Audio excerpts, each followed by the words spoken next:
We're going to look at the normal probability plots for our first topic, and also known sometimes as normal quantile plots or QQ plots. These are all trying to do the same thing, but the way it does it, there's some slight differences, and that's why there's naming differences. All right, so what are we going to try and accomplish? And here's the situation. I have a numerical data obtained from some population. And the question I have is, how do I know if the data comes from a distribution that is normal? So the normal probability plot, or again, just to go through these words, QQ plot, or sometimes also known as quantile plot, or just a quantile plot. So there's many names for this thing. Normal quantile plot is another one. I hope to answer this question. And again, as I mentioned, the name doesn't have to do with the process, the algorithm.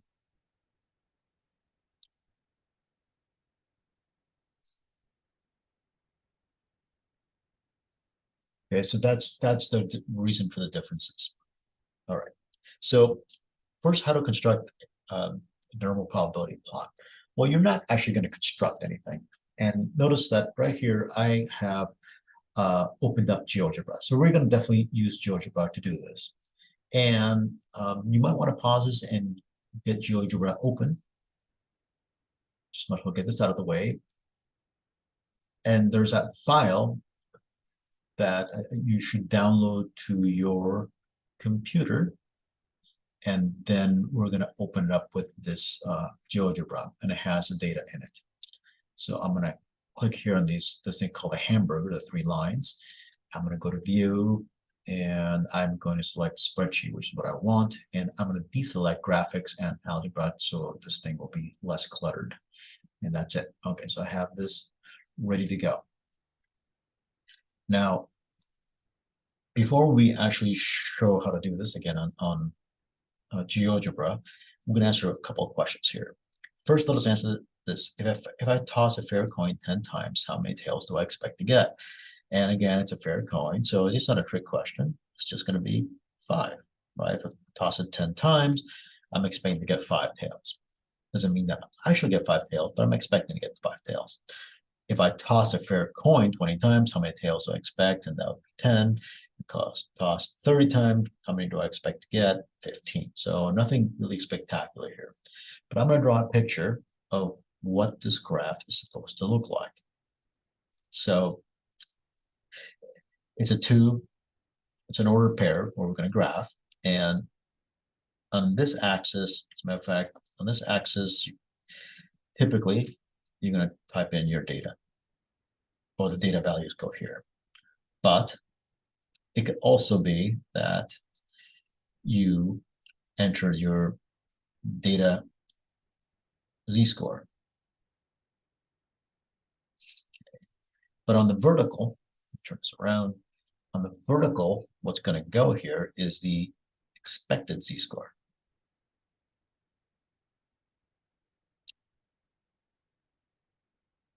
Okay, same thing here.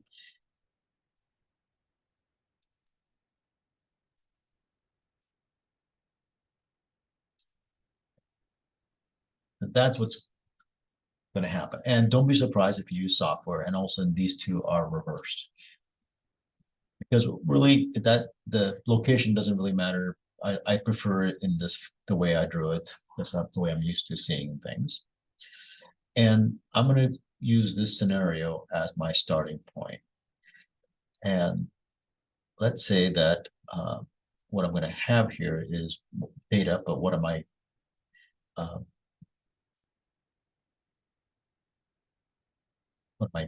looking at? I'm going to look at tails observed. And in fact, no, I'm going to draw one more, sorry. Because I'm going to leave this alone and then draw back in a second. So I'm going to draw one more graph. So I'm going to leave this alone for now.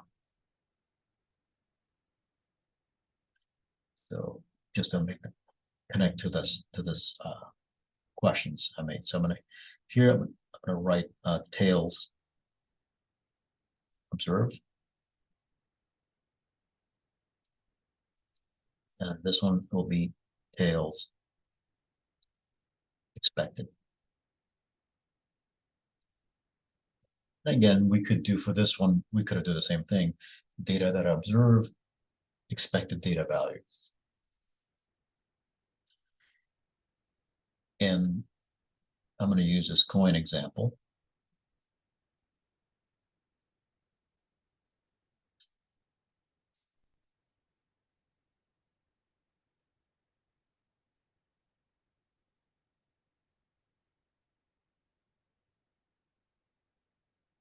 Okay. So here's the first question. What would happen if what I expected is exactly what I observed? And what would that mean? For example, I tossed the coin 10 times. How many tails did I observe? Oh, I'm expecting 5, but what if I actually observed 5? I toss a coin 20 times. How many tails am I expecting? Well, I'm expecting 10, but what if that's exactly what I observed? I toss a coin 30 times. I'm expecting 15. And what if that's exactly what I observed? 15. And we keep this going. I toss it 40 times, expecting 20. And what happens if I observe 20? One more. If I toss it 50 times, I'm expecting 25. But what if I observe 25? And you can see what kind of graph it's making. It's making a perfectly straight line. Okay. But of course, that's not realistic. The way we are, if we actually did this, if I toss it 10 times, I would expect 5 tails. But what if I got 4? Would that shock you? Probably not. I toss a coin 20 times. I'm expecting 10 tails, but what if I observe 12? Did that shock you? No, it wouldn't. I toss it 30 times. I'm expecting 15, but what if I got like 17? Just throwing a number out there. Again, that would not shock you. 20, but I really what I got was 15. 25, but what if I did that and I got 28? Okay, so you can see that what I observe and what I expected are sort of lining up. If I actually observed exactly what I expected, then it's a perfectly straight line. Okay. So, oops, I should have brought a ruler. Something I did not. I came unprepared.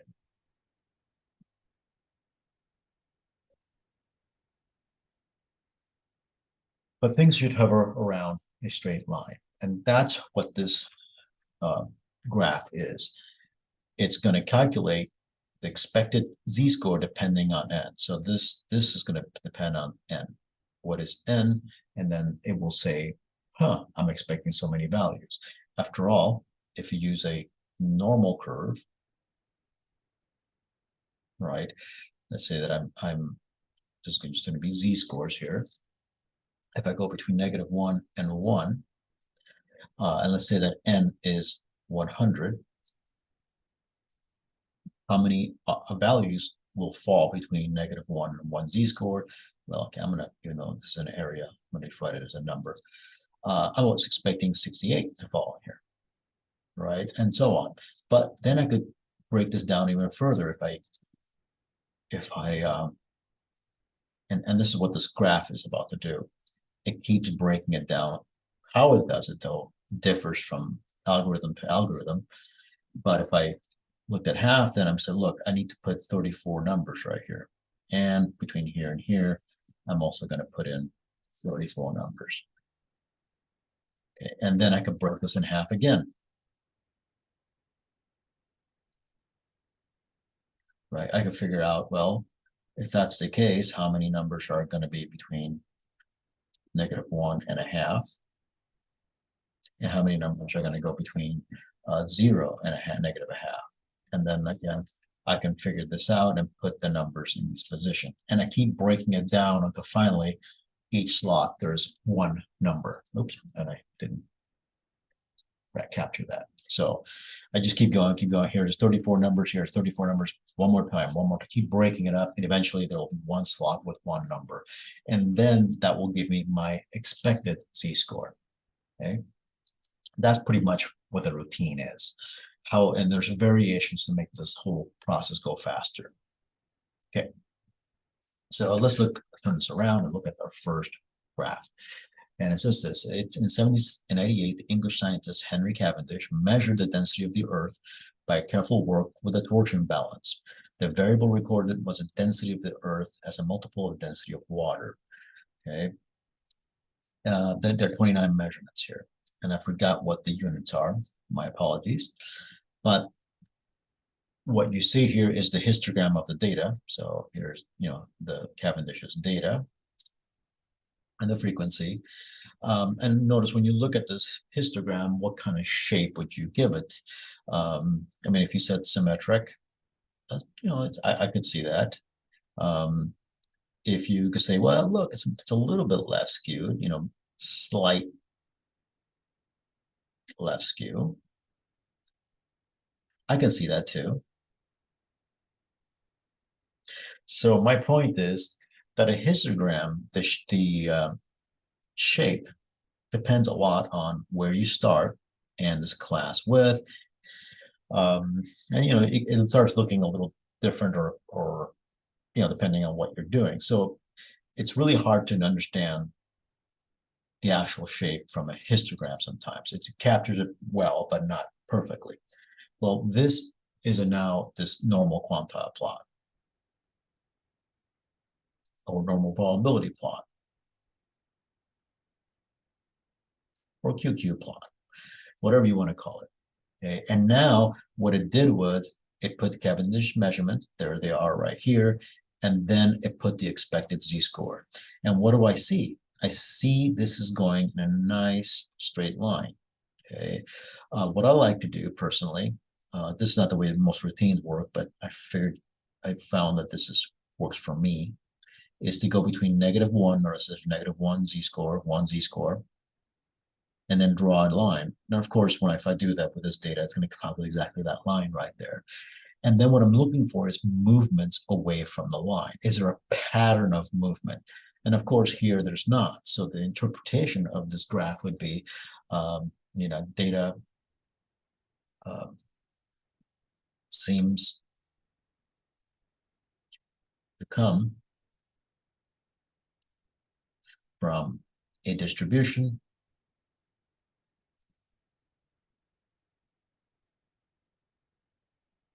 that is approximately normal.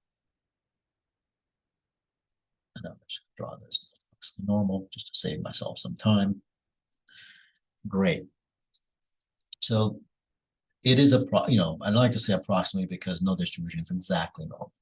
So this again indicates it's approximately normal. Now, if you download the data set, how do we do this in GeoGebra?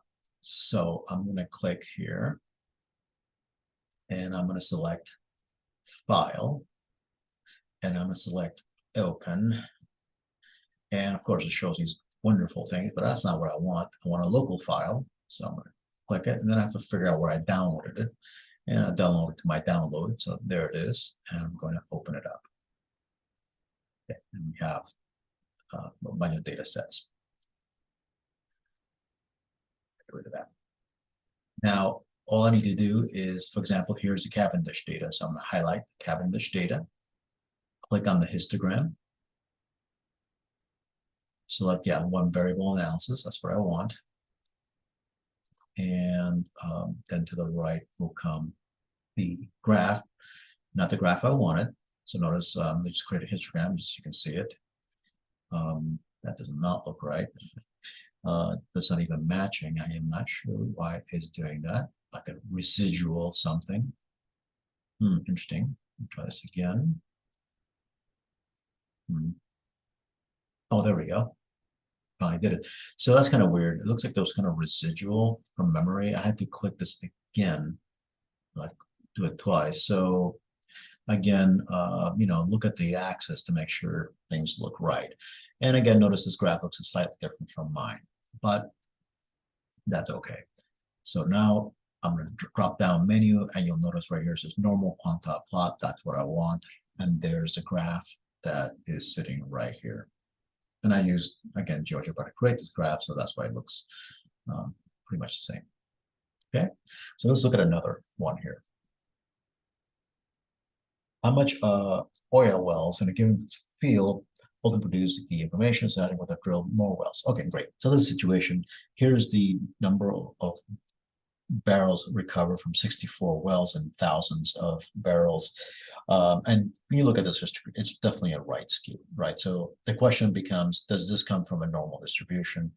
And I mean, clearly this is not right normal. This is definitely a right skew distribution. So we probably would not need this graph at all, but let's create it anyway so we can see what would happen. And there is the plots of my data versus my expected. And you can see definitely this is not a straight line. So I'm looking for semi-straight. Okay. Now, this one's pretty clear, but again, just to emphasize, what I like to do is go between -1. So here's about -1. I mean, it says +1, sorry. And here's about where the data is -1. And then between the 2 points, I like to draw the line of best fit, like the line that goes semi through all these points. And you just because, and one reason I do that is because between -1 and 1, the data is always going to be pretty straight, regardless of the distribution type. So what I'm looking for is beyond that. And you can see there's a ton of separation from the straight line right here and even below here. And there's definitely a pattern of movement away from that straight line. And that's what you're looking for. Okay, so definitely this shows that the distribution is not normal. This shows, again, data does not come from a normal distribution.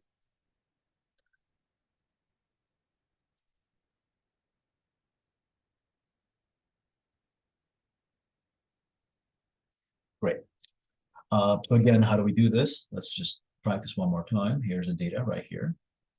I'm going to highlight it. So the thousands of barrels and just, again, recreate that picture. Okay, you see right there, I click one variable, and there we go. I did it this time. And again, it's a little lopsided, but it's okay. You can see, you can generally see the shape. All right, let's try another one. This is temperatures, oral temperatures of 130 patients in degrees Fahrenheit. And notice again, this flame, I can see that this is symmetric, right? Symmetric, and you know something, symmetric. And unimodal, obviously. I mean, is it normal? I mean, definitely looks like, you know, bell-shaped, I guess. You know, bell-shaped is not necessarily normal, but it has that shape. And notice I see there's a few outliers here, created the box plot underneath, just capture this. And now to the right is the normal quantile plot. And notice again how nice and straight this is.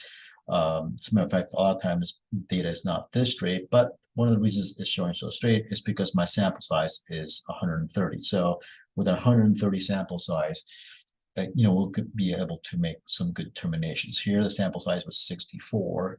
For the Cavendish data, the sample size was 29. So again, you know, when the sample size is big, then you probably can make a pretty good determination. But again, notice this is fairly straight. So, and what about this point? I mean, this is in the outlier region, right? So this point is this point here. So yeah, I mean, outliers are by definition hard to predict where they're going to go. So maybe next time I do this, it will wind up on top. Who knows? But single values is not a big deal. I'm just trying to get a pattern. And the last two here that I notice sitting here are fine. Okay, I notice these other two outliers are right where we were expecting them to be, just about. So let's try this. Well, but actually, let's do this one more time in GeoGebra. Again, highlight just so you can do it. And this last one I'll do. This is like a big set.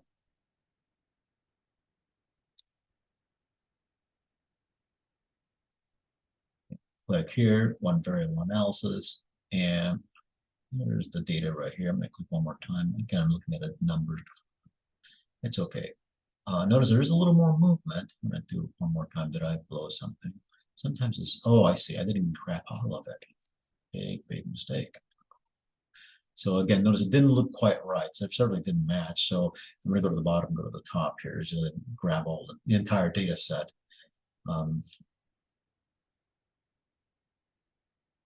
So I'm only looking at a portion of the picture. So one more time, click one variable analysis, and there we go. That looks better. And again, now you see some more detail. You see that when numbers repeat, like it's happening here, or very close to repeating, because there's not enough measurement accuracy, you are going to get these little stacks that are happening. That's just fine. Again, there's so many data values that you can't, you know, you can, it almost looks straight, but you can see there's stacks. Okay. So let me get the next one here, next question. Yeah.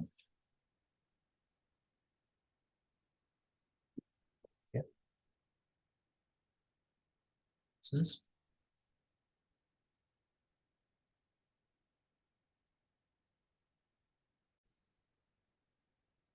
So now again to this distribution, I made it so it's a uniform distribution. What's a uniform distribution?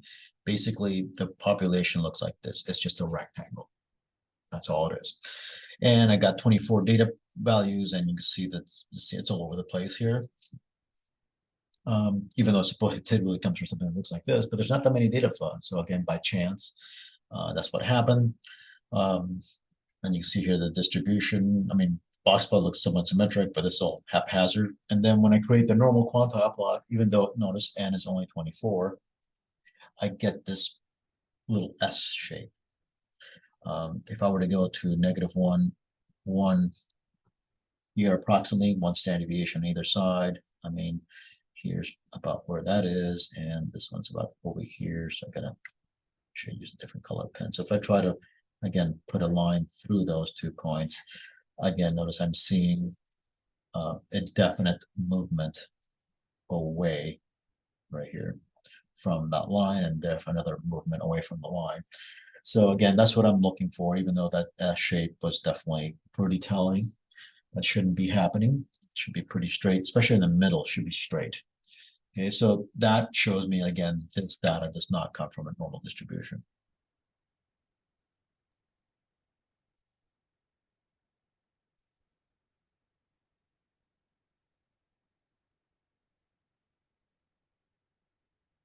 It is still symmetric.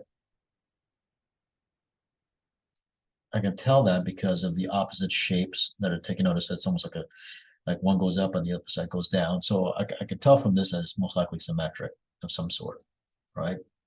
So the next 2 sets come from the same distribution. Both are normal, but different sample sizes. One's 12, one's 30.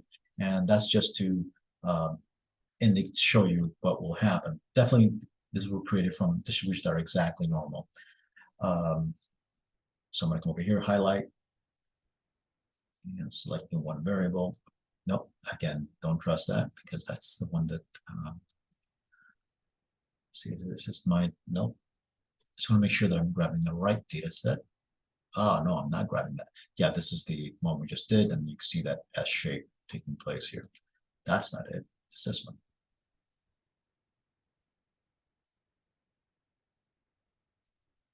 So here, variable. And again, when I look at this graph, notice it's fairly straight. Okay, but this was the one with 30. What would happen if I grab one with 12? If I could just find it. There it is, 12. So again, notice the one that was the uniform one, this one, had only 24. Now I'm having less than that, 12 values. And could this detect that it does come from a normal distribution? Let's see. And again, notice now you see more scattering because I don't have that many data values. So it's the scattering is showing up. But again, notice these points are hovering right around where this line is. So again, what the interpretation would be there's no reason to suggest that this does not come from a normal distribution.